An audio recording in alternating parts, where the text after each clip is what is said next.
Hi everyone, in front of me I've got TECNO Spark 30C, and let me share with you how to enable the developer options on this device.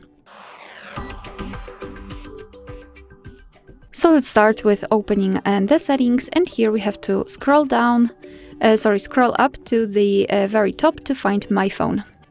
Now we have to localize a special number which is called build number, so let's enter the version info, and as you can see the build number is right here, so keep tapping on it until you'll see that you're in the developer mode.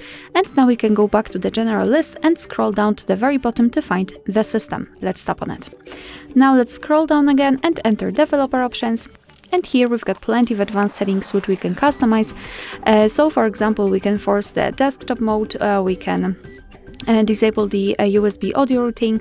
Here we can change the contrast, window animation scale. Here we've got some options which are connected with the networking overall because we've got NFC, Bluetooth, etc. So all you have to do is to tap on the switcher on the specific option and it will be immediately activated and applied. Of course, you can turn it off the same way. If you've got the options without the switcher, simply find them to open more options to choose from. If you're done with customization of developer options, you can always turn them off. Just tap on the switcher at the very top of the screen.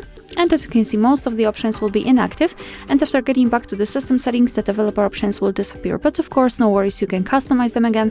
Just go back to the build number step and keep tapping. Alright, so that will be all. Thank you so much for watching. Please hit the subscribe button and leave the thumbs up.